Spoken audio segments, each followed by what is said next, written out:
Bonjour à tous, bienvenue dans ce nouveau numéro des Incorrectibles. J'en profite pour vous remercier d'avoir été aussi nombreux et puis pour vos retours très qualitatifs à l'égard de la dernière émission dimanche dernier avec Alexandre Delval. On était ravis de le recevoir à nouveau. Donc merci à vous qui nous regardez aussi sur Player, sur notre chaîne Les Incorrectibles Plus. Et grâce à vos contributions, nous pouvons vous proposer chaque semaine de nouveaux entretiens comme celui cette semaine avec, encore une fois, comme avec Alexandre Delval, eh bien, le plaisir de le recevoir à nouveau. Il s'agit du président de l'UPR, l'Union Populaire Républicaine, cher François Asselineau. Bonsoir. Bonsoir. Merci beaucoup d'être venu sur cette banquette orange. Alors, comme vous êtes déjà venu, je le disais, nous n'allons pas aujourd'hui revenir sur votre parcours. J'invite évidemment ceux qui nous regardent à aller voir les émissions précédentes pour redécouvrir votre vie et votre œuvre. Alors, je vous propose de commencer en entrant dans le vif de l'actualité. Je pense évidemment aux événements qui font suite au drame de Crépol. Alors d'abord, François Asselineau, j'aimerais vous poser une question toute simple. Comment vous avez réagi en apprenant ce drame ? Écoutez, moi j'ai réagi comme tout le monde. Enfin, c'est un drame, voilà. C'est un gamin, c'est un adolescent de 16 ans. Voilà, sa vie, il a perdu la vie, ses proches, ses parents, sa famille sont dans l'affliction et puis ils n'oublieront jamais de toute leur vie. Donc c'est horrible en fait, comme toute la mort de tout le monde. Donc bien sûr que j'ai réagi comme tout le monde de façon triste. Alors le problème c'est que je ne suis pas exactement tout le monde parce que j'exerce des fonctions de responsabilité à la tête d'un parti politique. Et à partir du moment où vous êtes dans un parti politique, il faut faire très attention à ce que vous dites. Parce que les gens s'emparent de ce que vous pouvez dire et puis peuvent tirer des conclusions hâtives, etc. Donc personnellement, je ne me suis pas exprimé sur ce sujet parce que j'ai un principe fondamental qui est d'essayer de ne pas surréagir à l'actualité, d'autant plus que l'actualité, elle est filtrée, en fait. Certaines forces mettent en avant un événement comme celui-ci, qui, il est vrai, peut être utilisé un peu comme symbole. Ça vous a choqué quand même, ce drame ? Oui, bien sûr. Évidemment, ça ne m'a pas échappé que certains y voient, malheureusement, ils n'ont pas forcément tort, ils y voient un symbole de l'apparition de deux France, de deux jeunesses, de la lutte qu'il peut y avoir entre les quartiers. En plus, le fait que ce soit un crime à l'arme blanche, déjà, semble désigner un peu une communauté. Donc tout ceci est explosif dans la situation actuelle. Et moi, c'est ça qui m'inquiète, c'est que je trouve qu'un responsable politique devrait d'abord, avant tout, avoir quelques idées forces. La première, c'est de ne pas jeter de l'huile sur le feu. On est dans une situation qui est hautement inflammable en France. Et il y a des gens qui ont l'impression qu'ils trouvent ce que les Allemands appellent Schadenfreude, une espèce de joie maligne et perverse, à se précipiter sur un événement de cette nature pour essayer d'en rajouter encore de l'huile sur le feu. Vous pensez à quelqu'un en particulier ? Oui, je pense tout particulièrement à Éric Zemmour, qui ne fait que ça, en fait, qui ne fait que jeter de l'huile sur le feu depuis des mois et des mois. Mais dans quel but, en fait ? C'est quoi le truc, au bout du compte ? Moi, je pense qu'un responsable politique, il doit avoir à l'esprit de calmer le jeu, premièrement. Deuxièmement, de s'attacher à découvrir les vraies responsabilités. Et troisièmement, d'apporter des véritables solutions. Or, les gens qui dénoncent l'antagonisme croissant qu'il y a avec une partie de la jeunesse, et lâchons le mot, avec notamment un certain nombre de Français d'origine immigrée, puisque c'est eux qui sont concernés, ils s'attaquent en fait, à mon avis, plutôt à une conséquence qu'à une cause. Voilà. La cause, c'est quoi ? C'est que les Français, actuellement, il y a 75 ou 78% des Français qui trouvent qu'il y a trop d'immigration, qu'il y a trop d'immigrés. Et ça va bien au-delà de l'extrême droite, de la droite, du centre. Il y a beaucoup de gens de gauche. Quand vous avez plus de 3/4 de la population d'un pays qui considère qu'il y a trop d'immigrés, c'est qu'il y a un vrai problème. Bon. Donc, normalement, ce que devrait faire un responsable politique, en tout cas, c'est ce à quoi moi je m'astreins, c'est d'essayer de trouver une solution pour arrêter l'immigration. Et à ce moment-là, vous découvrez des choses étonnantes.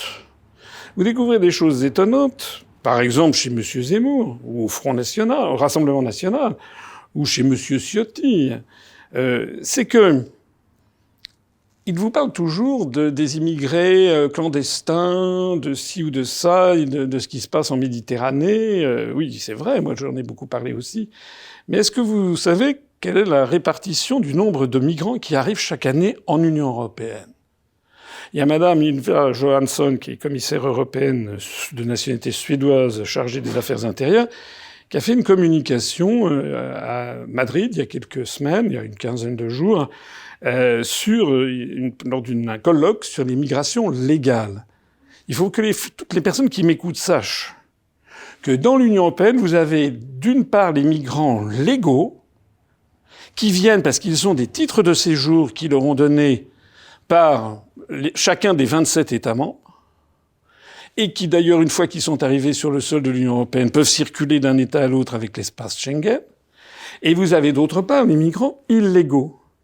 Or, ce que les Français ne savent pas, je pense, c'est que en 2022, par exemple, les migrants légaux ont représenté 3,5 millions de personnes. Et les migrants illégaux... Par définition, les migrants illégaux, théoriquement, on ne peut pas les... Oui, mais il y a quand même des estimations qui sont faites. On les estime à 370 000. C'est-à-dire que on est face à un phénomène de migration torrentielle de l'ordre de 3,8 millions de personnes par an, dont 10% sont illégaux et 90% sont légaux. Alors, les gens, je n'ai jamais vu Madame Le Pen, Monsieur Bardella, Monsieur Zemmour, Monsieur Ciotti, Madame Maréchal expliquer ça aux Français. C'est que tant que nous restons dans l'Union européenne, on va de toute façon avoir les 3,5 millions de migrants légaux par an. D'ailleurs, Madame Johansson a expliqué que l'objectif de la Commission était de faire diminuer, presque les réduire à zéro le nombre de migrants illégaux et d'augmenter à due proportion les migrants légaux, puisque le discours de Madame Johansson de la Commission européenne considère que l'Union européenne ne peut pas vivre sans immigrés, sans migrants légaux, et donc il faut augmenter ce nombre. Ça veut donc dire que Madame Johansson, la Commission européenne, les européistes au sens large, estiment que l'Europe a besoin de près de 4 millions de migrants supplémentaires par an, ce qui, si on fait un calcul, ça nous fait la population française tous les 16 à 17 ans. Ça veut dire que tous les 16 à 17 ans, on va avoir à la population française supplémentaire de migrants légaux venus notamment des pays du Moyen-Orient ou d'Afrique.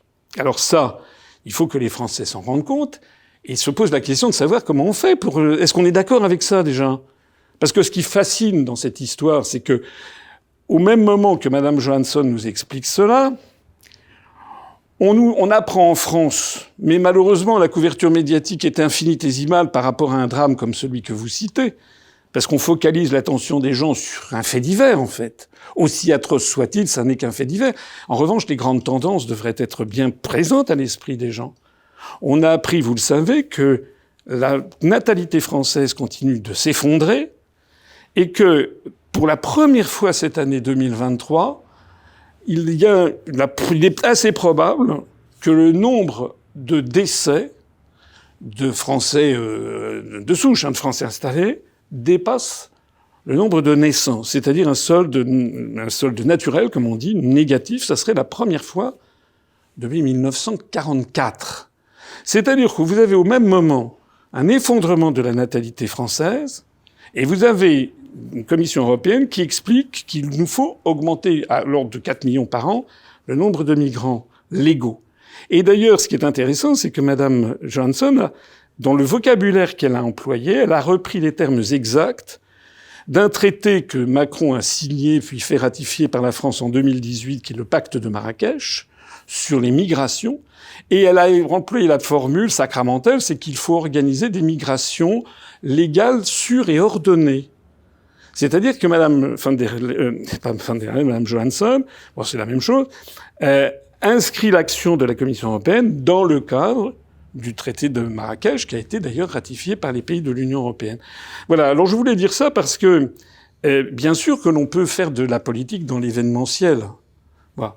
On peut agiter des rancœurs et ça donne, avec le risque de dérapage que l'on voit maintenant à tout moment. La situation en France, on est sur une espèce je ne sais pas moi, de bidon d'essence, de réserve d'essence géante, et puis il y a des gens qui se baladent avec un lance-flamme tout autour.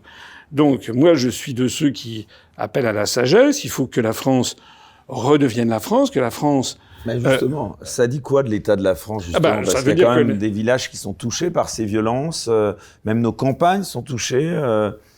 Mais écoutez, la première chose, je vous le dis, c'est qu'il faut arrêter, mais arrêter pour de bon, l'immigration.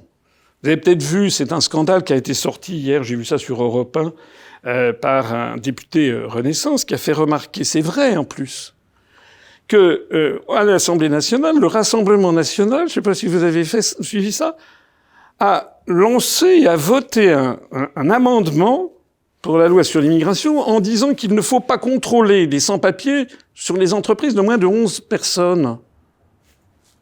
C'est justement tous ces migrants sans-papiers qui viennent dans l'agriculture, dans des petits commerces, etc., qui sont la pompe aspirante d'ailleurs de cette immigration. Le Rassemblement national a proposé et a voté un amendement pour considérer qu'on ne peut pas contrôler les sans-papiers dans les entreprises de moins de 10 salariés. Vous pensez que les électeurs du Rassemblement national sont au courant de ça? C'est un double jeu terrible. De la même façon que c'est un double jeu que de dire qu'il y a trop d'immigrés, que si et que ça, voilà, au même moment, dire qu'on ne peut pas sortir de l'Union européenne et qu'on reste dans l'Union européenne, parce qu'au bout du compte, les politiques migratoires qui sont définies à Bruxelles par la Commission européenne vont continuer de s'appliquer. Donc la seule solution, ça va pas vous étonner, c'est qu'il faut sortir de l'Union européenne par un Frexit migratoire. D'ailleurs, pas seulement migratoire, il faut un Frexit migratoire, un Frexit industriel, un Frexit agricole, bref, le Frexit. Rappelez-vous qu'en 2021, au moment de la primaire des Républicains, vous aviez M. Barnier, et qui n'avait pas dit autre chose que ce que je dis en fait. Il avait proposé dans son programme que la France dénonce 3 articles, notamment des traités européens. Articles 67, 77 et 78 du traité sur le fonctionnement de l'Union européenne, sans quoi la France ne peut pas avoir de politique migratoire nationale conforme à ce que souhaitent ses habitants. Il avait été aussitôt traîné dans la boue, catalogué. Comment ça, Michel Barnier, qui avait été quand même ministre des Affaires européennes, ministre des Affaires étrangères, commissaire européen et commissaire européen chargé du Brexit, avait été traîné dans la boue. Et donc il avait été écarté. Mais l'affaire, c'est pas parce que vous cassez le thermomètre que ça change quoi que ce soit à la maladie. Voilà. Il y a 2 jours, j'ai vu que M. Darmanin a suspecté les Républicains maintenant d'être pour un Frexit migratoire qui ne dit pas son nom. Parce que ce que je dis depuis 16 ans et demi, c'est vrai. Alors, on a beau dire, comment dirais-je, interdire Asselineau d'antenne, on a beau essayer de l'invisibiliser et dans les sondages et dans les médias, etc. Ce que je dis reste vrai. Voilà. Et maintenant, on en est arrivé à un stade où il y a, on arrive à la croisée des chemins, si vous voulez. On arrive à la croisée des chemins. Sur cette violence, est-ce qu'on peut dire aujourd'hui qu'aucune partie du territoire n'est épargnée par cette montée de la violence? Oui, enfin, je pense qu'il y a un risque. Il y a un risque de la montée de la violence. Alors, elle n'est pas uniquement liée aux questions migratoires. C'est vrai que quand on va visiter une maison d'arrêt, on s'aperçoit qu'il y a une surreprésentation de population immigrée. Ça, c'est tout à fait exact. Pourquoi ne pas dire la vérité? Mais il y a aussi, il faut dire aussi la vérité, il y a aussi une montée de la violence générale dans la société française, à tous les niveaux. Par exemple, j'ai été assez sidéré, pour tout vous dire. Bon, on aime ou on n'aime pas Mélenchon. Bon, moi, je sais pas particulièrement ma tasse de thé. Je considère que, comme les autres, c'est un faux opposant, puisqu'il ne veut pas sortir de l'Union européenne. Vous lui diriez comme Gérard Larcher, ferme ta gueule? Ben non, justement, c'est ça que je voulais. Moi, j'ai été sidéré que le président du Sénat... Deuxième personnage de l'État. C'est le deuxième personnage de l'État. Si demain, Macron, pour une raison ou une autre, quittait de façon inopinée la présidence de la République, j'en serais pas si triste que ça, pour tout vous avouer. Mais enfin bon, si pour une raison X ou Y, il quittait la présidence de la République parce qu'il démissionnait comme De Gaulle l'a fait en 69, ce serait Gérard Larcher. C'est le président du Sénat qui fait l'intérim. Gérard Larcher. Gérard Larcher, quand même, qui dit au micro devant des centaines de milliers d'auditeurs. Sur RTL, qui dit, il s'adresse à Mélenchon, qui ferme sa gueule. C'est quand même incroyable. Parce que Mélenchon, qu'on l'aime ou qu'on l'aime pas, encore une fois, je vous dis, c'est pas ma tasse de thé, et moi je lui reproche des choses que je suis l'un des seuls à lui reprocher, c'est en fait En fait, lui aussi, c'est un faux opposant parce qu'il ne veut pas sortir de l'Union européenne et donc il nous ferait du Tsipras alors que Mme Le Pen nous ferait du Mélanie. C'est-à-dire, au bout du compte, tout ça revient à zéro. Mais Mélenchon, il a quand même fait 22% des suffrages en 2022. Il a eu 7 700 000 suffrages. Donc lorsque Monsieur Larcher dit ça... C'est une erreur pour vous. Ah bah... Mais comment voulez-vous... Vous savez, il y a un beau proverbe chinois, vous connaissez, il est archi connu. Le poisson pourri par la tête.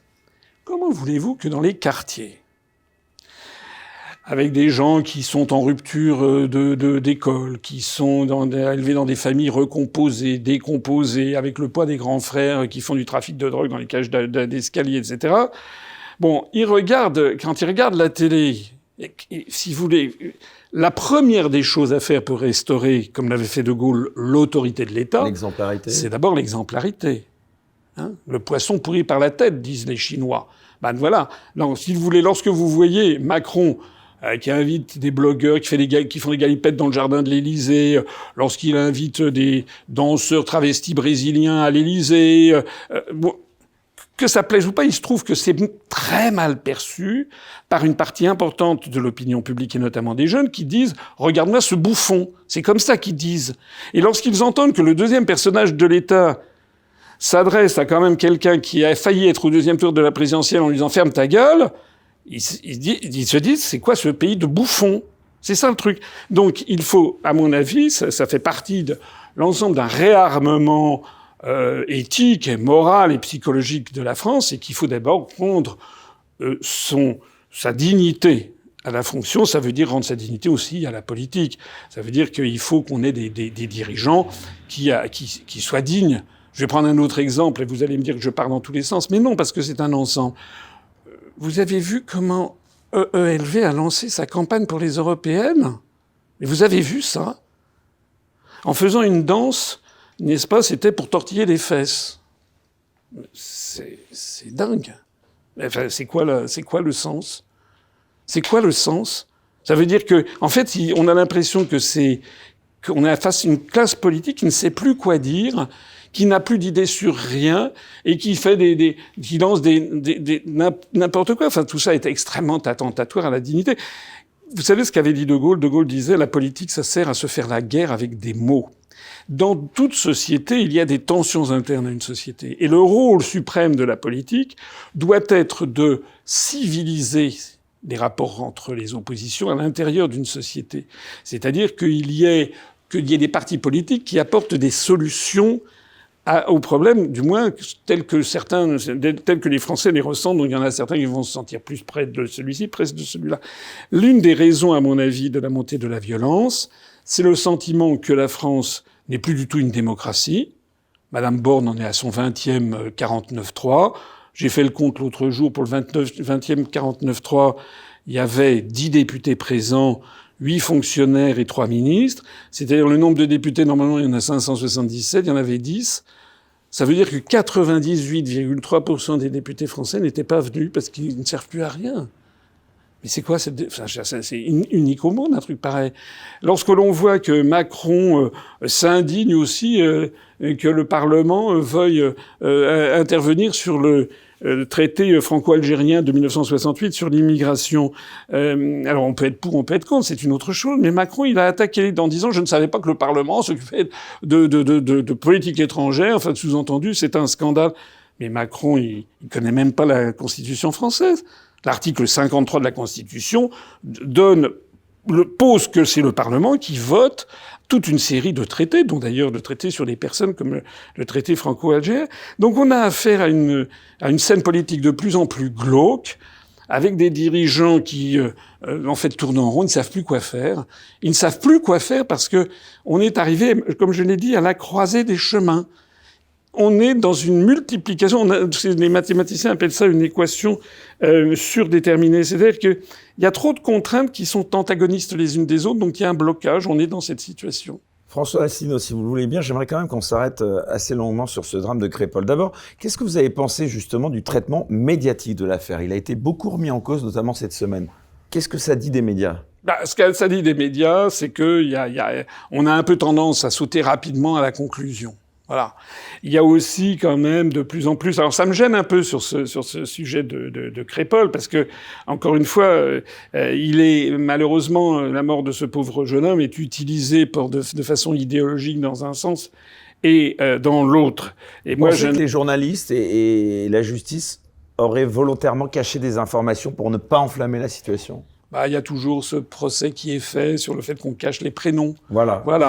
Il y a le prénom des gens parce que ça veut dire que ce sont des prénoms à consonance maghrébine. Donc le but, c'est vraiment de protéger les immigrés. Oui, je pense que c'est une erreur. Je pense qu'il n'y a rien de tel que la réalité pour essayer de régler des problèmes. Comme je l'ai dit tout à l'heure, c'est un fait objectif. Michel Onfray a dénoncé cela.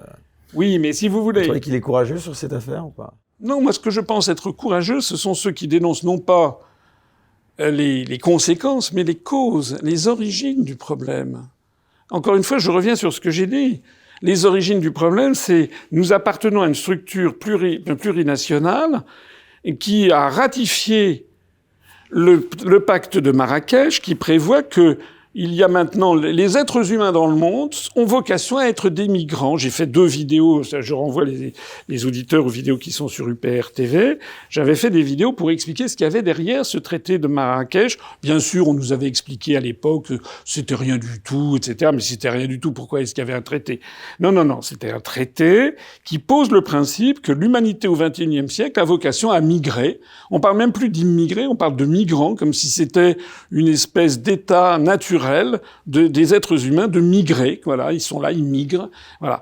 Et j'insiste sur le fait que l'Union européenne, que les pays de l'Union européenne, que Schengen, que tout ça, nous sommes ligotés par ce système. Et je voudrais insister sur le fait que des pays n'ont pas signé ni ratifié le pacte de Marrakech. Il y en a quelques-uns. Il y a eu les États-Unis de Donald Trump, il y a eu le Chili, il y a eu Israël. Parce que figurez-vous qu'en Israël, je ne sais pas si les gens s'en rendent compte, mais ils n'ont pas forcément envie que l'ensemble des pays du Moyen-Orient migrent et viennent s'installer chez eux. Mais en France, lorsque vous disiez que vous étiez contre le pacte des migrations, on vous traitait d'extrême droite. Il y a toujours ce 2 poids, 2 mesures qui fait qu'en France, des débats ont été interdits pendant des années. Et là, je crois que ce qui est nouveau, c'est que la situation est tellement grave que maintenant, la parole commence à se libérer un petit peu partout et tous les faux semblants sont en train de tomber. Justement, sur Crépol, est-ce que vous avez quand même conscience, vous aussi, qu'il y a un parti pris des médias, comme beaucoup le dénoncent ? Écoutez, moi je trouve que le parti pris, je ne sais pas de quel parti pris vous voulez dire, il y a un parti pris de certains journalistes ou de certains syndicats. Voilà.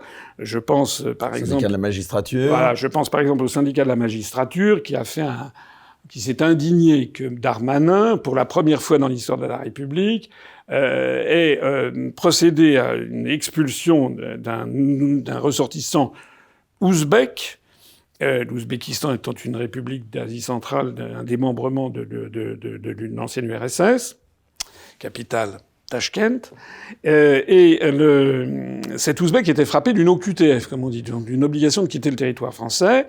Et il avait des avocats bien renseignés qui avaient déféré son cas qui était remonté à la Cour européenne des droits de l'homme, à la CEDH. Et la CEDH avait interdit formellement l'expulsion et Darmanin est passé outre en renvoyant. Alors, j'ai vu que le syndicat de la magistrature, par exemple, pour ne pas le nommer, mais aussi la CIMAD, mais aussi, je crois, la LICRA, le MRAP, enfin, etc., ont fait un tweet pour s'indigner de cette situation. C'est vrai que du point de vue du droit, ça n'est pas bien de ne pas respecter le droit. Je rappelle aussi que dans mon programme, je considère que la France doit se retirer de toute une série d'articles de la Cour européenne des droits de l'homme, voire se retirer de la Cour européenne des droits de l'homme, parce que l'on sait, il y a eu une étude qui avait été publiée en 2018, je crois, du Figaro. Enfin, c'est pas une étude du Figaro. Le Figaro a révélé une enquête interne qui avait été faite. On sait que parmi la centaine de juges de la Cour européenne des droits de l'homme, il y en a au moins 10% qui sont entièrement financés par George Soros et l'Open Society. C'est encore un truc inouï, cette histoire. Mais j'en reviens donc au syndicat de la magistrature et aux autres qui se sont indignés que le gouvernement ait fait ça. Alors là, on touche à un problème qui va apparaître de plus en plus dans le monde d'aujourd'hui. C'est qu'est-ce que c'est en fait que les droits de l'homme et que la démocratie. On en est arrivé maintenant à une conception des droits de l'homme, c'est en fait le droit de toutes les minorités d'imposer leur volonté contre la volonté générale. Or, si vous reprenez les grands ancêtres, si vous reprenez la Déclaration des droits de l'homme, c'est quand même d'abord, il y a le concept de majorité. C'est-à-dire que, normalement, là, lorsque vous avez 75% des Français, d'après les sondages, qui montrent qu'ils trouvent qu'il y a trop d'immigrés, lorsqu'il y a des Français... Vous faites le lien entre immigration et délinquance, vous ? C'est embarrassant, parce qu'on ne peut pas dire, comme je l'ai dit tout à l'heure, il y a une surreprésentation d'immigrés parmi les délinquants. Ça, c'est tout à fait exact. Mais il y a aussi beaucoup de délinquants qui ne sont pas des immigrés. Et vous avez aussi beaucoup d'immigrés qui ne sont pas délinquants. Donc il n'y a pas un rapport, une relation directe de l'un à l'autre. J'ajoute par ailleurs que les immigrés dont on parle, c'est souvent des gens qui sont tout à fait, pas toujours, mais quand même plutôt dans les emplois subalternes de la société. J'allais vous interrompre à ce sujet, pardon. Il y en a beaucoup, justement, et qu'est-ce que vous leur répondez à ceux qui expliquent que c'est d'abord une question sociale, peut-être, avant d'être une question parce que vous avez, migratoire. Voilà, vous avez deux questions. Vous avez deux. Ce drame, c'est pas le contraire. Vous avez deux conceptions. Vous avez la gauche et la droite, en gros. Pour la gauche, c'est uniquement un problème de pauvreté, de social. Vous avez raison.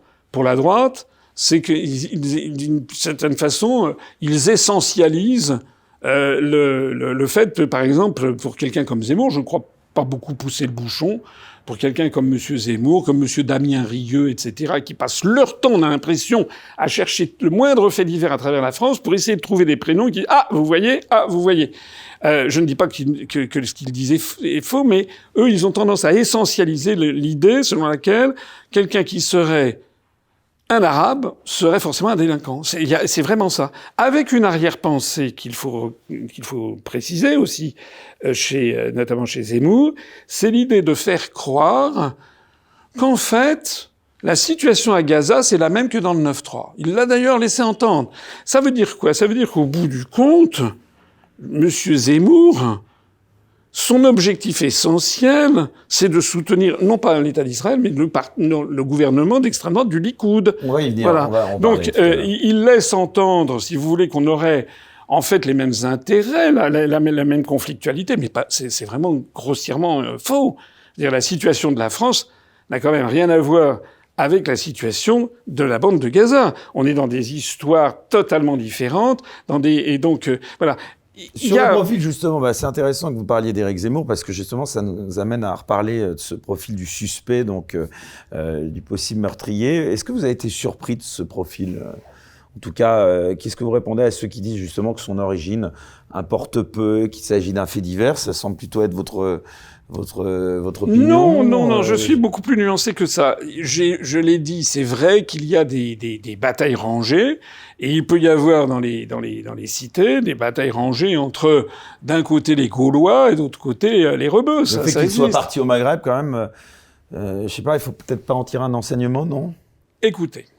La première des choses qu'il faudrait faire, français, on oui, la première des choses, mais oui, d'accord, mais enfin, encore une fois, si vous voulez, ce que je n'aime pas dans tous ces débats, c'est on cherche quoi au bout du compte? C'est quoi l'objectif final recherché? Qu'est-ce que c'est que l'objectif final recherché? C'est que faire avec ces personnes qui ont la nationalité française, mais qui se sentent pas le moins du monde français. Eh ben, d'abord, il faudrait arrêter l'immigration. Monsieur Zemmour soutient la participation de la France à l'Union européenne, qui prévoit d'en augmenter de 4 millions tous les ans au sein de l'Union européenne. Monsieur Zemmour, comme Madame Le Pen, c'est Mélanie. Moi, j'ai dit, il y a 1 an et demi, j'avais dit Mélanie, elle ne réglera rien. Je me rappelle, Mélanie, le nombre d'immigrés avec Mélanie a augmenté. Voilà. Donc, ce que je dis, c'est que il faut, la première chose, c'est reprendre le contrôle de nos propres frontières. Je sais pas, c'est une évidence, ce que je dis. On va pas pouvoir régler les problèmes si on continue de voir arriver, Pour vous, c'est pas possible de les renvoyer. Comme justement, vous parliez d'Éric Zemmour.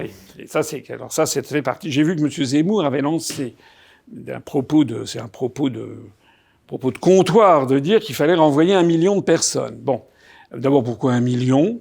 Bon. Surtout, comment faire si les pays d'origine ne veulent pas les recevoir? Mais voilà, le problème, il est là, le problème, c'est que les gens... Si, peut-être? Non, le problème, c'est que les gens, ils oublient un truc, c'est que une obligation de quitter le territoire français, vous savez que le nombre d'obligations qui sont réalisées et le pourcentage est dérisoire, parce que vous avez un certain nombre de pays d'émission qui ne veulent pas les récupérer.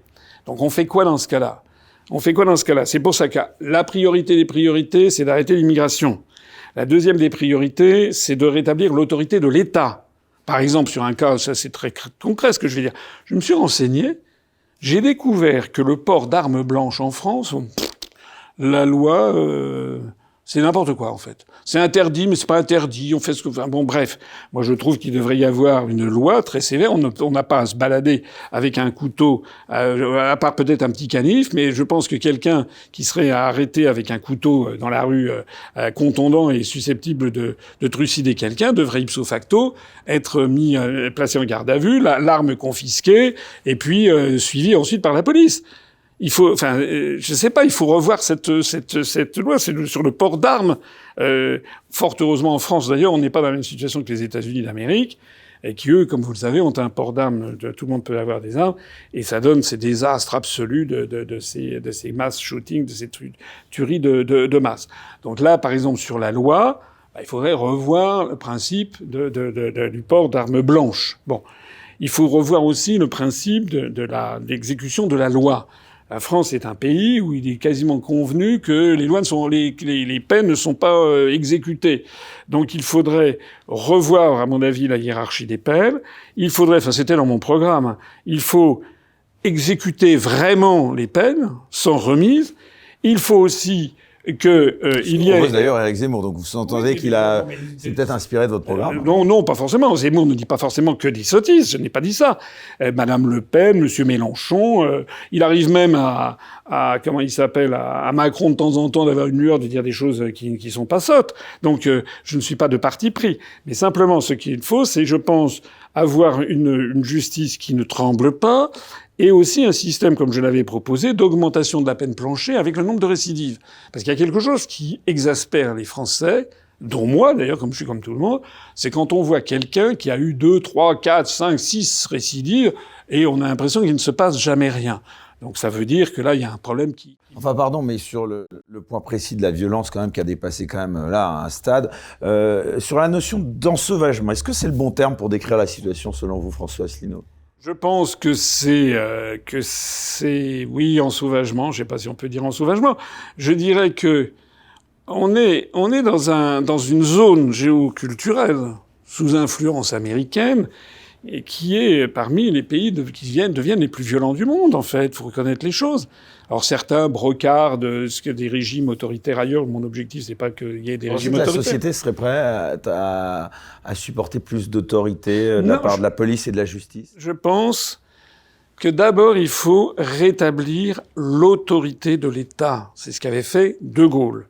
Autorité de l'État, je l'ai déjà dit maintes fois, je vais le redire encore une fois. Le mot autorité vient du latin auctoritas, qui a donné naissance au mot auctor, c'est-à-dire auteur.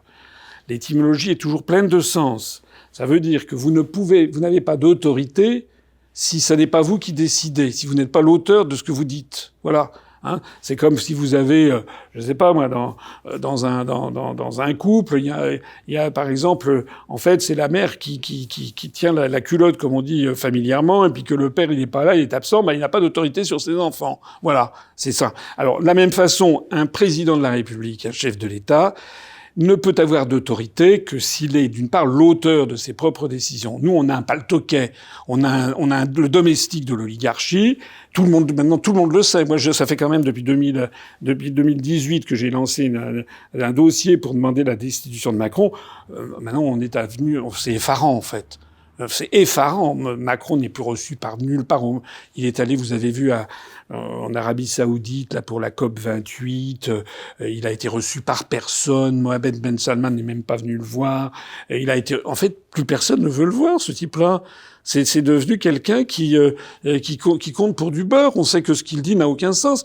Parce qu'on sait que de toute façon, c'est pas lui qui décide. Et qu'il y a un proverbe qui dit que il vaut mieux s'adresser à Dieu qu'à ses saints, ou au maître qu'à ses domestiques. Donc, à partir du moment où les Français, je crois, on a rarement vu, enfin, vous me corrigerez peut-être, mais on a rarement vu en France un président de la République, un chef de l'État qui soit aussi méprisé que Macron. Plus personne n'écoute ce gars-là. Bon, alors c'est le problème numéro 1. Et ce drame, c'est pas non plus, je veux pas prendre la défense d'Emmanuel Macron, au contraire, est-ce que c'est pas la preuve de l'échec de l'intégration, justement, tant voulu sans doute par Emmanuel Macron, est-ce que c'est pas l'échec de cette intégration, justement? Alors, déjà, il faudrait revenir à faire de l'archéologie du vocabulaire. Assimilation et intégration, en fait, peut-être la différence. Oui, parce que quand j'étais jeune, quand j'étais enfant, quand j'étais adolescent, etc., on entendait à la radio, c'était l'assimilation. Le peuple français avait un génie, que je crois toujours d'ailleurs en partie à l'œuvre, c'est le génie assimilationniste. Ça veut dire quoi? Ça veut dire que des étrangers viennent de partout, et petit à petit, en 1 ou 2 générations, et finalement, ils sont devenus plus français que les Français. Voilà. Quitte d'ailleurs à ce qu'ils conservent, ce qui est bien légitime, pour leur sphère privée, leur religion d'origine. Voilà. Et la France est un modèle d'assimilation. Et puis, à partir des années 80 du XXe siècle, sous influence anglo-saxonne, américaine, on a voulu développer en France une société, par communautarisme. C'est-à-dire, il y a la communauté ci, la communauté ça. Et je me rappelle à l'époque, je venais d'entrer à l'ENA et on parlait en 1983 du rapport de Françoise Gaspard, qui était une députée socialiste, qui avait diabolisé le mot d'assimilation, qu'il fallait absolument pas assimiler les gens, qu'il fallait au contraire qu'ils conservent leur culture d'origine, et ça s'appelait l'intégration, et il fallait donc donner des cours, par exemple dans les écoles, des cours de couscous. Je n'invente rien, ça avait fait, je vous renvoie aux journaux de l'époque. Il y a eu quand même toute une gauche bisounours pendant des décennies, qui est allée à l'encontre du principe d'assimilation, qui était pourtant un principe, à l'origine, un principe de gauche, en fait. Un républicain de gauche. Alors maintenant, on a voulu développer des communautarismes en incitant les gens à garder leur identité. On arrive là. Je pense qu'il faudrait, tout le contraire, favoriser l'assimilation. Encore une fois, ça ne veut pas dire que les gens abandonnent leur foi, leur religion, etc. Mais ils doivent garder ça de façon discrète, de façon personnelle, pour se fondre dans la masse. Et je me permets de redire ici, je le dis chez vous, je l'ai déjà dit ailleurs, mais moi j'essaie de trouver des solutions. Moi je suis pas là à dire oui, voilà, il faut taper sur les Mohamed et ci et ça. Ça sert à quoi? Vous voulez vraiment, vous savez ce que c'est qu'une guerre civile? Les Français, ils veulent une guerre civile? Donc il faut trouver des solutions. Moi je propose une solution, ça fait des années, je l'avais redit dans mon programme à la présidentielle de 2002, je considère qu'il faut que les Français, en ce moment, ils sont une angoisse. Le peuple français, de façon générale, c'est est-ce que la France existera toujours dans 20 ans, telle qu'elle est? Bon. Elle est menacée selon vous? Oui, elle est menacée à de nombreux égards. Mais malheureusement, elle n'est pas seulement menacée, comme le dit M. Zemmour ou Madame Marion Maréchal ou M. Bardella, par l'immigration. Elle est d'abord et avant tout menacée par la destruction de son tissu économique, la destruction de son image dans le monde. Vous ne parlez pas de civilisation, comme Éric Zemmour en parle. Oui, mais les conflits de civilisation, encore une fois, conflits de civilisation, lorsque M. Éric Zemmour nous parle de la civilisation judéo-chrétienne, en ce moment en Israël, le gouvernement qu'il soutient fait la chasse aux chrétiens comment dirais-je, en Cisjordanie, allez voir la lettre du patriarche arménien, c'est bon, hein, je suis pas d'accord avec cette vision-là des choses. Donc, il faut éviter de parler de conflits de civilisation. Il faut essayer de trouver des solutions. La solution que moi je propose, c'est de tenir compte, de partir des réalités, comme disait De Gaulle. C'est quoi la réalité de la France? Premièrement, les Français sont très attachés à la laïcité. C'est-à-dire à l'idée qu'on est un État qui ne se mêle pas de vous dire ce que vous devez penser en matière de religion, en matière de, qui ne se mêle pas non plus de l'orientation sexuelle, la religion, ça. Les Français sont très attachés, je pense, à ce principe de la sphère privée dans laquelle l'État n'a pas à intervenir. Et la laïcité, c'est d'une certaine façon un savoir-vivre en commun. Mais les Français sont aussi attachés à autre chose. Et moi, j'aime bien expliciter ce que les gens n'osent pas expliciter. Les Français, ils sont attachés à ce que la France, là aussi c'est une phrase de De Gaulle qui disait qu'il s'adressait avant tout à toutes celles et à tous ceux à tous les Français et toutes les Françaises qui veulent avant tout que la France reste la France. La France, c'est quoi pour l'écrasante majorité des Français de souche, mais aussi récents? La France, c'est un pays où il y a une église dans tous les villages, où il y a la messe le dimanche, où on entend les cloches, où on fête Noël, où on fête Pâques, on fête l'Ascension, on fête des fêtes religieuses chrétiennes.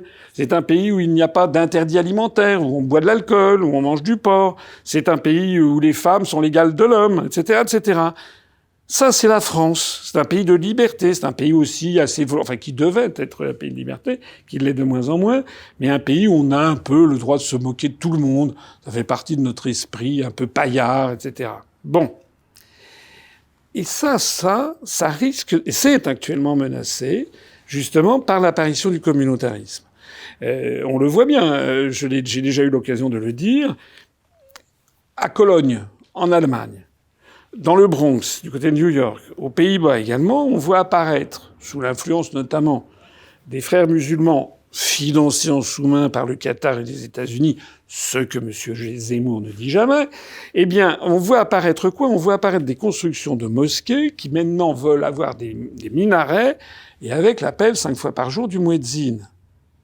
Dans le contexte actuel de la France, de la Constitution où on dit que c'est une république laïque, si demain vous avez une mosquée qui se crée dans, je ne sais pas, dans une ville à Paris ou dans une grande ville de province ou même dans un village, avec l'appel du muezzin 5 fois par jour, qu'est-ce qui se passera? Moi, ce que je vois, c'est qu'il y aura sans doute un scandale des populations. Ils se porteront devant le tribunal administratif. Quel que soit ce que décidera le tribunal administratif pour ou contre l'interdiction de ce genre de choses, ça remontera au Conseil d'État.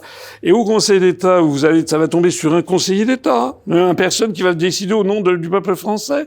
Et il suffit que ce monsieur, en ce moment d'ailleurs, la personne responsable au Conseil d'État, on lui prête le fait d'être très favorable au communautarisme, justement. Je crois que c'est la section de l'intérieur. Eh bien, ce monsieur ou cette dame décidera, finalement, que oui, le principe de neutralité de l'État fait qu'il faut autoriser les appels du muezzin. Et puis bientôt aussi que il y a un week-end pour les chrétiens, samedi, dimanche, un week-end pour les juifs avec le samedi, un week-end pour les musulmans avec le jeudi, le vendredi, et puis qu'on fête l'Aïd el-Fitr, et puis qu'on fête Hanouka, et qu'on fête Diwali pour les hindous, etc., etc. Donc il y a dans ça l'idée d'une dislocation du sentiment national et de l'identité nationale. C'est pour ça que j'ai proposé, moi, une réforme constitutionnelle qui consisterait à garder la France est une république laïque, mais j'y ajoute de tradition chrétienne. De tradition chrétienne, ça veut dire quoi? Ça veut dire que, encore une fois, tout le monde a le droit, vous êtes musulman, sunnite, chiite, vous êtes juif, vous êtes hindou, vous êtes bouddhiste, Hinayana, Mahayana, Theravada, etc. Vous avez le droit de protestant, et vous avez aussi le droit de ne pas avoir de religion, d'être un athée militant, mais tout ceci dans une espèce de mode de vie, d'identité nationale qui a été forgée par 1500 ans d'histoire depuis le baptême de Clovis. Et avec ce système-là, république laïque de tradition chrétienne, moi, ça fait des mois et même des années que je mets ça sur la table, on réglerait, je pense, pas mal de problèmes. Mais vous savez, il y a aussi quelque chose qu'il faut bien comprendre. Moi, dans la rue, je suis très très souvent abordé par des gens qui me disent continue, etc. Il y a énormément, mais beaucoup, y compris à l'UPR, de Français d'origine immigrée, qui me disent continuez. Parce que beaucoup de Français d'origine immigrée, ils sont contents d'être en France. Ils n'ont pas envie d'avoir les mêmes lois que celles qui sont dans les pires, certains des États les plus obscurantistes du monde musulman. Donc, c'est une vue de l'esprit que de voir une espèce de cohorte. Oui, il y a des gens qui sont manipulés par les frères musulmans. Mais enfin, les frères musulmans, il faudrait encore une fois que on mette le débat sur la table. Quel est le rôle du Qatar? Quel est le rôle des États-Unis d'Amérique sur ce sujet? Quand j'étais candidat en 2017 à la présidentielle, vous vous rappelez, ça a été une algarade que j'avais eue avec Macron, où j'avais fait valoir que Daesh, les armes de Daesh, c'est des armes occidentales qui venaient des États-Unis, du Royaume-Uni, et qui venaient et qui étaient financées par la République Saoudite et le Qatar. Je l'avais dit à Macron, qui m'avait dit, je suis tout à fait d'accord avec vous. Je lui avais rembarré en lui disant, de toute façon, vous êtes toujours d'accord avec tout le monde. Mais Ces non-dits doivent ressortir sur la table, si vous voulez. Hein, quelle est la politique exacte des États-Unis d'Amérique dans les banlieues françaises? Hein, on a vu des ambassadeurs américains se balader dans le 9-3. Vous savez que Madame Ramayad, maintenant, est aux États-Unis. Elle est dans je ne sais plus quel cénacle où elle est chargée de développer la culture woke. Enfin, qu'est-ce que c'est que ça?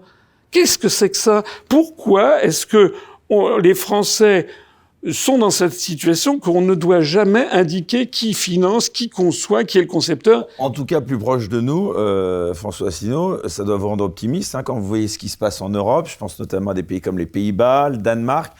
Ils reviennent sur leur politique multiculturaliste. Oui. Alors, moi, je suis toujours gêné parce que... C'est encore possible, même au sein de l'Europe, non? Écoutez, on va voir la suite des événements. Hein.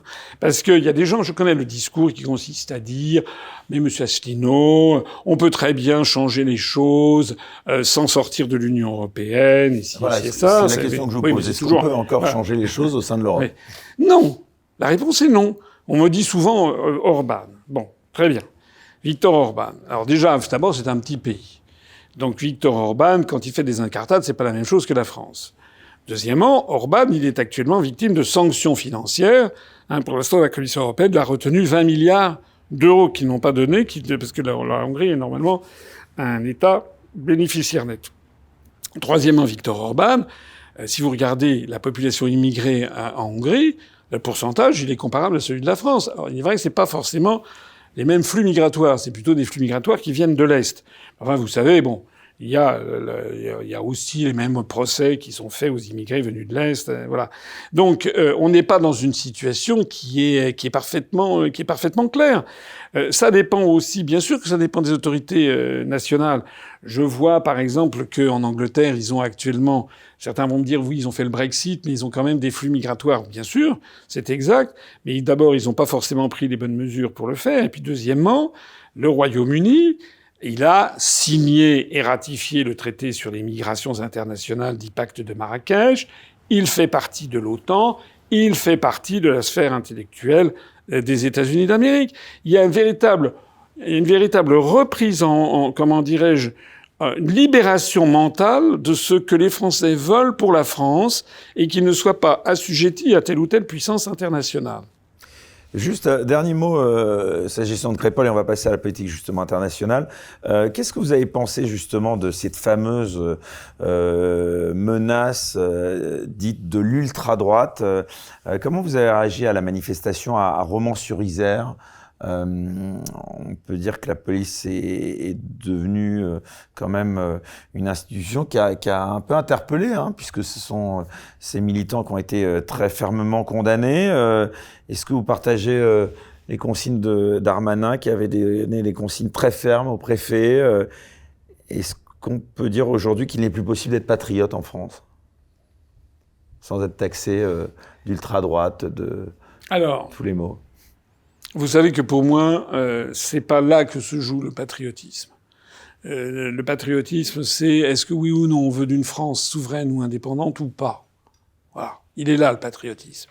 C'est comme en 1943-44.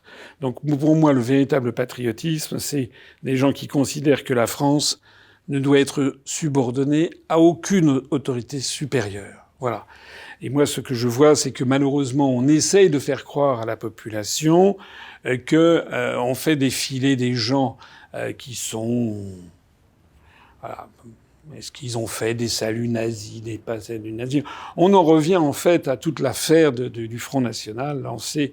Je le rappelle que le Front National a été lancé en 1984 par François Mitterrand avec Michel Charasse, et lorsque Jean-Marie Le Pen a écrit à Mitterrand en lui disant qu'il passait jamais à la télé.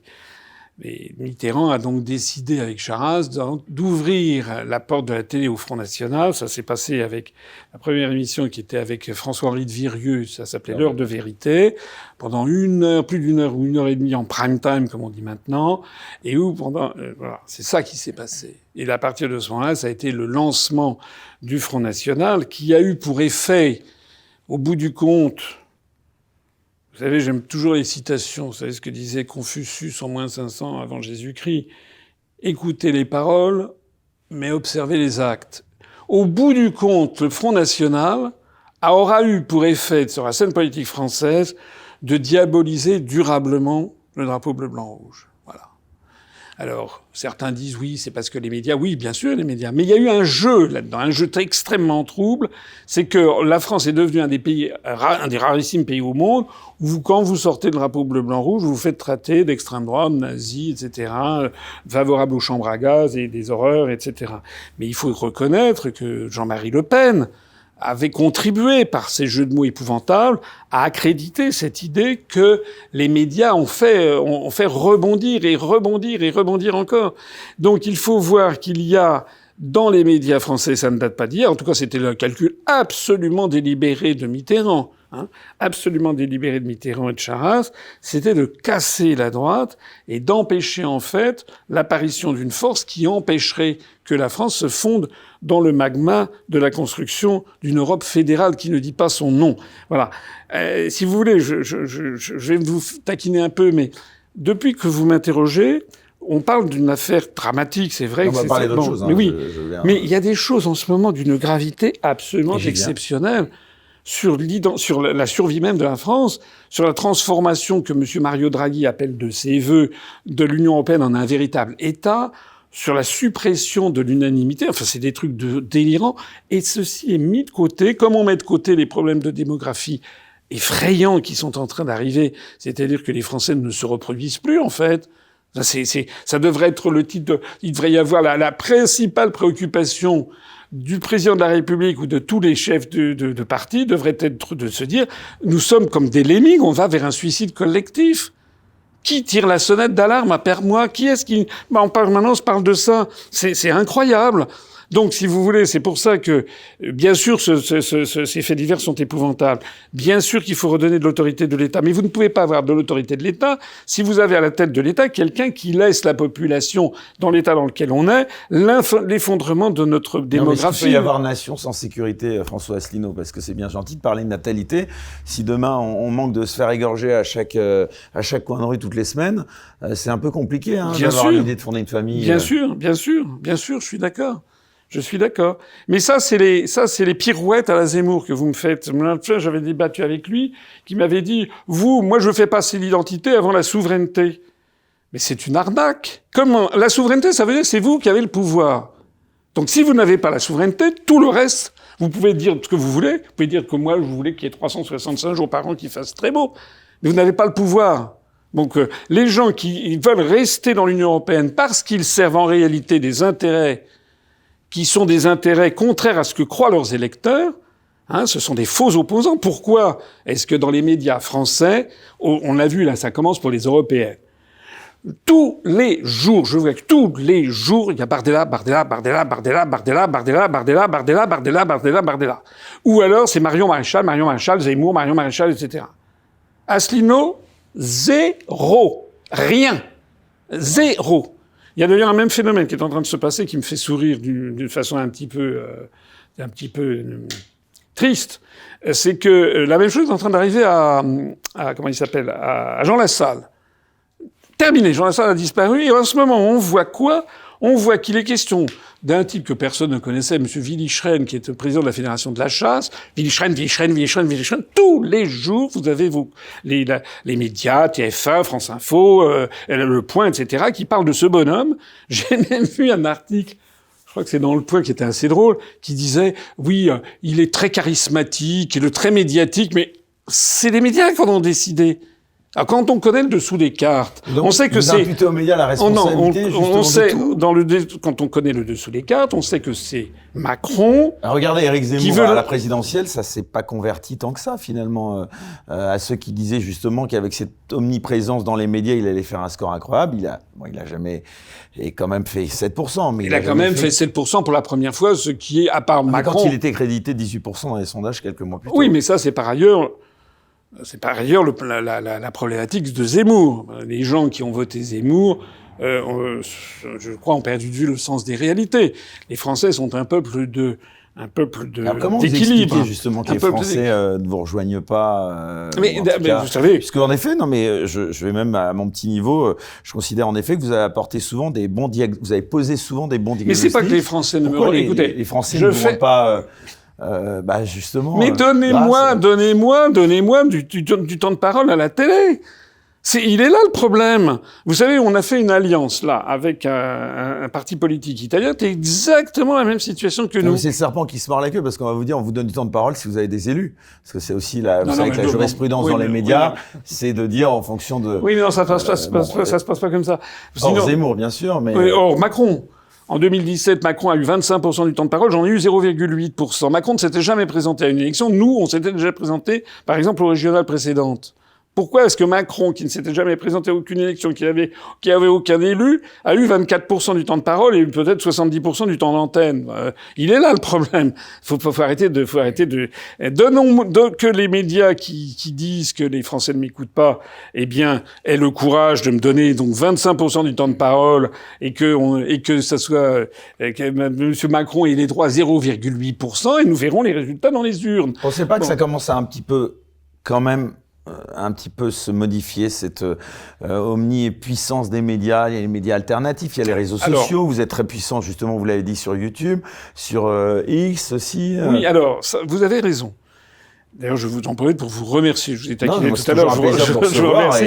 Ce que vous faites, si je peux me permettre, vous faites un vrai travail de journaliste. Voilà. Le journalisme n'est plus dans les médias. Maintenant, on a des propagandistes.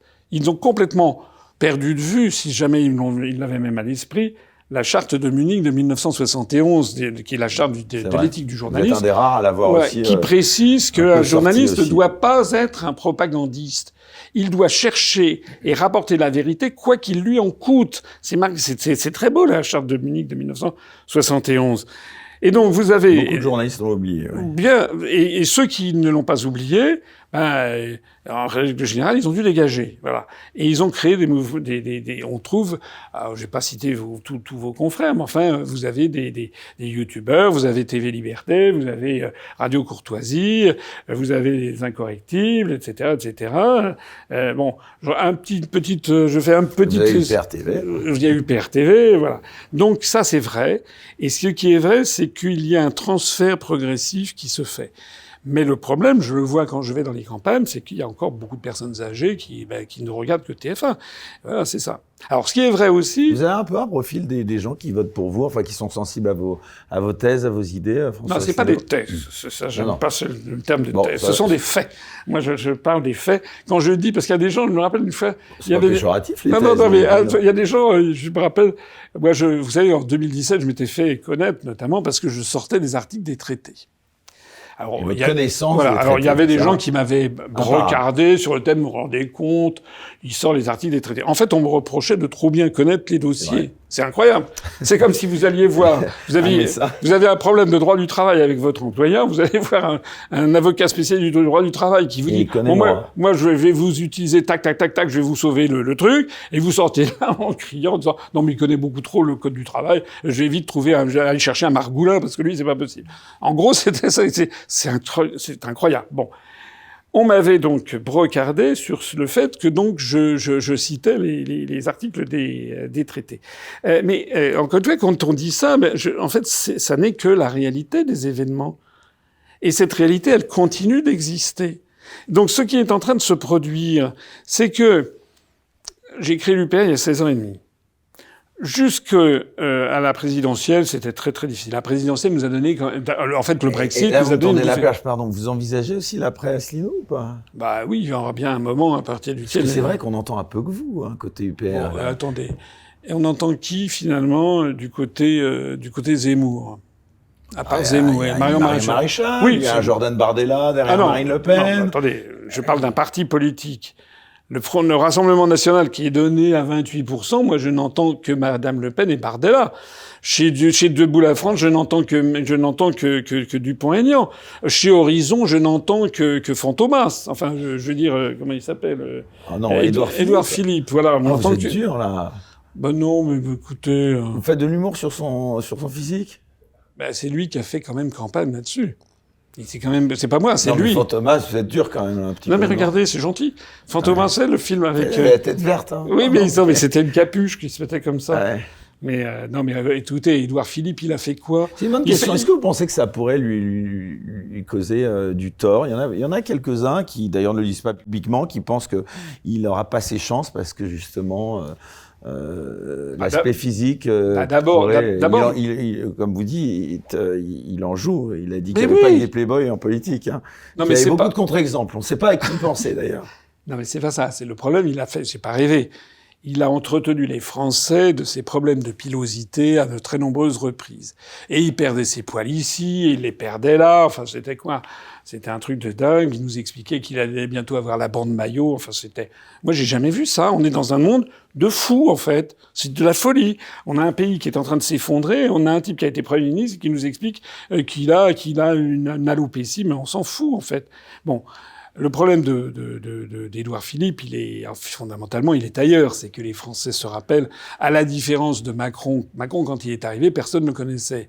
Donc il pouvait bénéficier du bénéfice du doute. Mais là, il n'y a plus de doute sur Édouard Philippe. Édouard Philippe, c'est quand même le type qui a co-organisé le confinement pendant la Covid, qui a fait distribuer du Rivotril dans les EHPAD, et qui a interdit... avec Madame Buzyn qui a interdit l'ivermectine et l'hydroxychloroquine. C'est le même qui a imposé le 80 km/h sur les routes. C'est le même qui va partout en expliquant qu'il faut passer à 67 ans de cotisation pour les retraites. Bon, alors qu'il y avait des millions de personnes contre les trucs à 64 ans. Donc les Français, ça va, ils ont compris. Alors on veut nous faire croire que ce serait l'homme politique préféré des Français. Mais ça, vous savez, vous connaissez comment ça marche. Hein, ce sont des sondages bidons. Hein, quand on dit l'homme politique préféré des Français, c'est sur une liste fermée. Donc c'est pas vrai, c'est pas l'homme politique préféré des Français. C'est l'homme politique préféré sur une liste fermée que je vous propose. Ce que je relève, c'est que vous avez habilement esquivé ma question sur l'après-Asselineau. Non, mais je vais vous auriez peut-être envie, vous avez des lieutenants. Est-ce qu'il n'y en a pas un qui pourrait demain envisager de reprendre le flambeau? Oui, non, mais je n'ai pas esquivé. Mais ce que je veux dire, c'est que c'est un phénomène. Vous savez que c'est ça qu'on vous reproche aussi un petit peu quand même. Mais pourquoi on me le reproche? De monopoliser, il y a eu quelques crises dans votre parti, comme il y en a dans d'autres partis. Dans tous les aussi. autres partis. Est-ce que vous pensez... Mais attendez, est-ce que vous avez beaucoup entendu, vous, les lieutenants de M. Zemmour? Enfin, M. Guillaume Pelletier. Non, ils ne sont pas là peut-être depuis 16 ans, pardon. Hein. Je vous pose des questions que j'ai entendues et que peut-être certains se posent. Est-ce que vous ne pensez pas que ça peut pas être aussi un moment à vous de vous remettre peut-être en question? Peut-être que d'autres qui porteraient le même... Non, mais pardon. Alors écoutez, d'abord je l'ai fait. Il y a des gens qui se sont déjà exprimés à ma place. Je l'ai fait. Bon, voilà. Le problème, si vous voulez, c'est que les gens, ils veulent écouter Asselineau. Il faut se remettre... oui, mais il y a peut-être des gens aussi qui peuvent se dire, Asselineau, ça prend pas dans les urnes aussi. Mais c'est pas que ça prend pas dans les urnes. Si ça prenait pas dans les urnes, je n'aurais pas fait d'abord 1,2% aux européennes, ce qui n'était pas énorme, mais c'était 12e sur 34 listes, avec 0% du temps de parole. Il y avait des gens qui avaient décrit il y a quelques années, paraît-il, que j'avais un charisme d'huître. Bon. Alors, j'ai pas eu l'impression de ressembler particulièrement à un belon ou à une huître de Cancale numéro 3. Mais enfin bon. En réalité, regardez les scores que je fais sur Internet. On vient de dépasser les 90 millions de vues cumulées sur YouTube. Avec regardez, Éric Zemmour fait des scores colossaux aussi sur Internet. Ça aussi, il se revendique d'ailleurs. Je crois que c'est le premier parti aussi par rapport à Internet, aux inscriptions. Et finalement, regardez, il n'y a pas forcément de conversion. Oui, mais attendez. Éric Zemmour, comme vous l'avez dit, il a eu...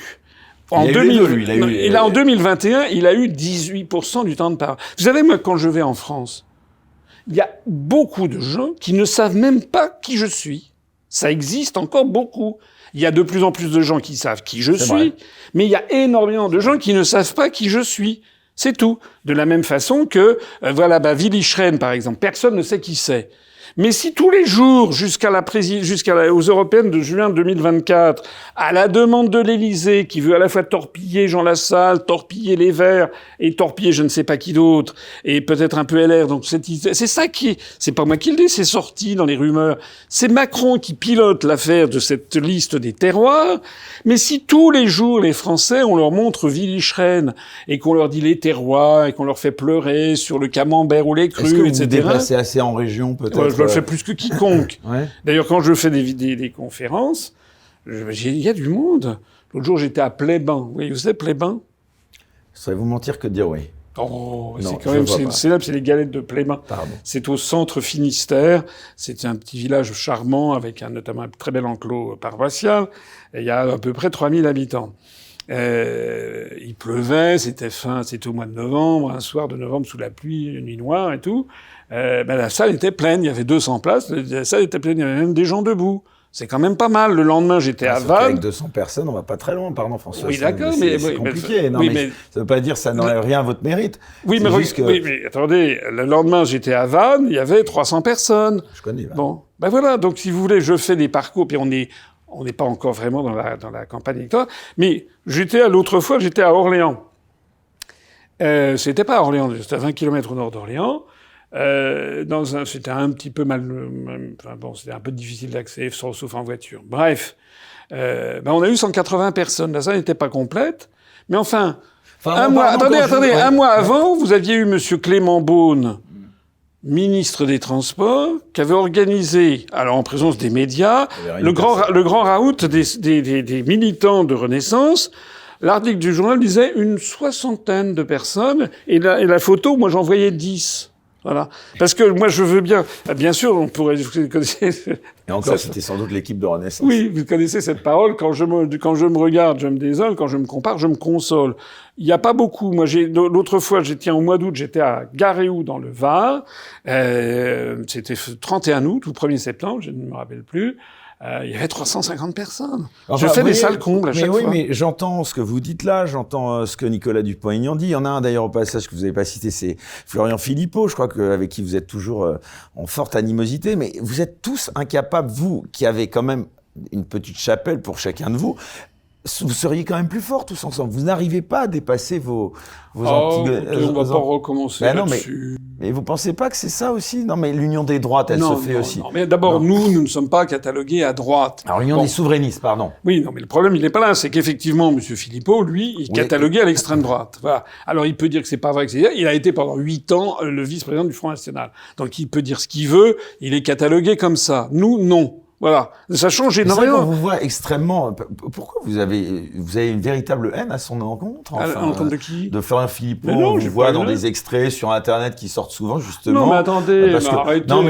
Non, mais l'invective d'extrémistes de droite, quand on a, été au Front National, pardon, mais François Asselineau, on n'est pas forcément un nazi quand on a été au Front National. C'était le Front National. On l'est forcément. C'était le Front National de Jean-Marie Le Pen. Mais non, donc ça veut dire que tous les gens qui ont été au Front National sous Jean-Marie Le Pen, ce sont des affreux extrémistes de droite. Non, mais vous voulez me mettre en colère, vous n'y arriverez pas. Non, mais moi, j'essaie de comprendre pourquoi vous n'arrivez pas à vous unir. Alors pourquoi M. Philippot, quand il a quitté le Front National, d'où il a été en fait chassé parce qu'il avait commencé à faire un parti à l'intérieur du parti, pourquoi est-ce qu'il n'a pas rejoint l'UPR?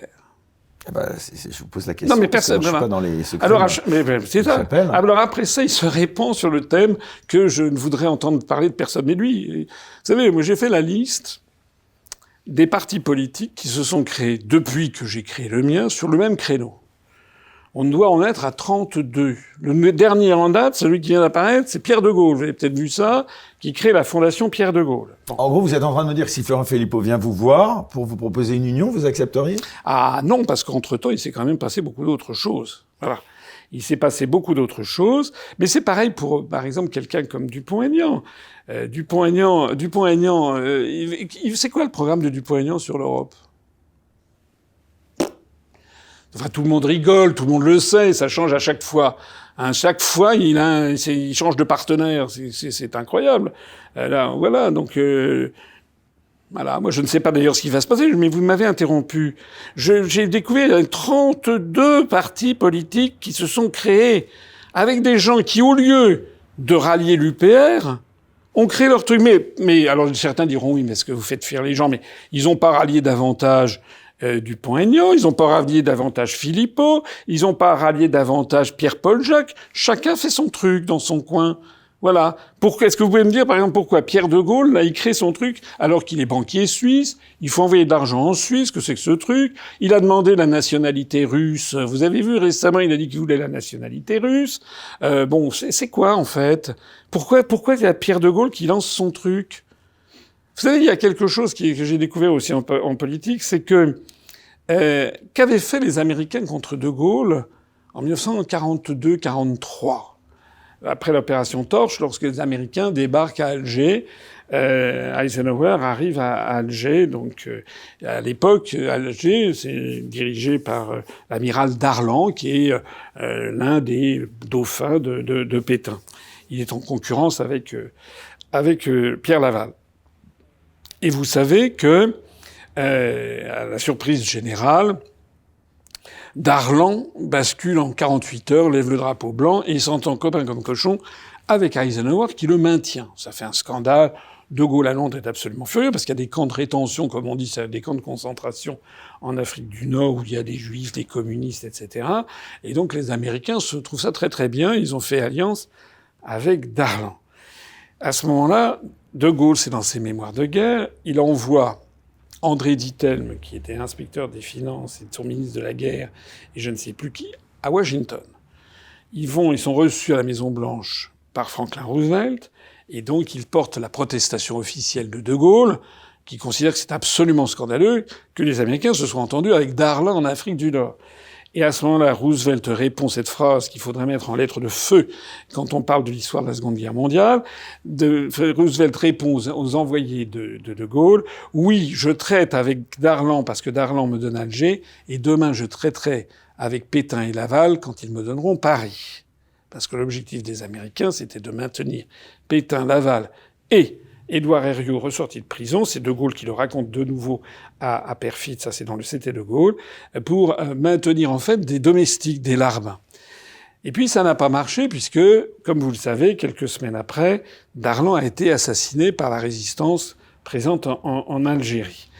Et à ce moment-là, il s'est passé quoi? Il s'est passé que d'un seul coup, les Américains ont sorti d'un chapeau un nouveau concurrent à De Gaulle, qui était le général Giraud, et qu'ils ont essayé de promouvoir contre De Gaulle.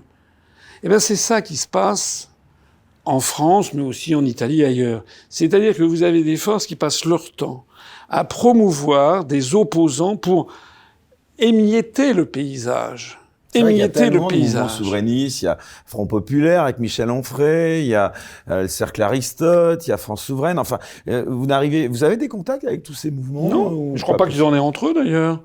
Ils se sont créés tous. C'est malheureux finalement. Ah oui, mais qu'est-ce que vous voulez que j'y fasse, hein? Que voulez-vous que j'y fasse? L'UPR, nous, on a créé. Mais les gens vont peut-être vous dire, si vous n'êtes déjà pas capable de mettre de l'ordre tous entre vous souverainistes, comment vous allez en mettre dans le pays? Vous voyez bien que ceux qui disent ça font le jeu de l'oligarchie, qui promeut Bardella, comme ils ont promu Meloni. Pourquoi est-ce que l'oligarchie promeut Bardella? Quel sera le prochain président de la République? On a évoqué... Vous pensez que ça peut être Bardella? Non, je pense pas. Il est vraiment trop jeune. Mais je pense que dans les cartons de l'oligarchie euro-atlantiste, il y a l'hypothèse Madame Le Pen. C'est très très probable. Ah, et même Olivier Véran, là, il y a quelques heures, lors d'une conférence... Mais tout est fait pour ça. Tout est fait pour ça. C'est ce qui s'est passé en Italie avec Meloni. Pendant des mois et des mois. Parce que on a affaire à une ce serait déjà mieux que Macron, non? À vous entendre ou pas? Oui, ça, c'est difficile de le faire pire que Macron, je reconnais. Bon, je reconnais. N'oubliez pas quand même que tout en ayant le regard critique que j'ai pris mes responsabilités. Et en 2022, j'ai appelé à voter pour Madame Le Pen. C'est vrai, d'ailleurs, peu de gens le relevaient. Voilà, j'avais aucune négociation avec elle. C'était parce que je pense à l'intérêt de mon pays. Je n'ai rien négocié du tout avec elle. Je ne m'ai jamais rencontré. J'y pensais. Elle vous a pas remercié après ça? Non. Mais peu importe. Mais non, j'ai rien eu. Mais moi, j'avais appelé à voter pour Madame Le Pen. Bon, parce que je pensais en mon âme et conscience que c'était mieux que Macron. Et je pense toujours. Mais ce que je sais aussi, c'est que si Madame Le Pen arrivait un jour au pouvoir, 6 mois après, les Français, notamment ceux qui l'ont élu, ils diraient, mais alors là, qu'est-ce qu'on s'est fait avoir? Oui. Qu'est-ce qui distingue aujourd'hui Bardella de Macron, en fait? Il est pour l'UE, il est pour l'euro, il est pour l'OTAN, il soutient l'Ukraine, il a dit qu'on avait été beaucoup trop naïf avec la Russie, il est, je sais pas quoi, il est favorable à l'inscription de l'IVG dans la Constitution, il est, je sais pas en fait. Et même sur l'immigration, il a été d'accord avec Macron pour ne pas faire un référendum, mais il promet un référendum sans sachant que ça ne veut rien dire d'ailleurs. Hein. C'est quoi un référendum sur l'immigration? Personne ne sait ce que ça veut dire. Un référendum, c'est oui ou non. Donc, quand on fait un référendum, c'est sur une question normative. Ça veut dire stopper définitivement, enfin radicalement l'immigration. C'est très très difficile. Définitivement, on peut pas. Jamais, mais en tout cas, peut pas dire immigration zéro, ça n'est pas possible. Donc forcément que un référendum qui doit être oui ou non, c'est pas une humeur. On dit oui ou non, par exemple, à un texte précis. Hein, ça a toujours été comme ça. C'était sur la Constitution européenne, la Constitution française, c'était les accords Matignon pour la Nouvelle-Calédonie, c'était le passage au quinquennat. Ce sont des choses qui sont normatives, comme on dit.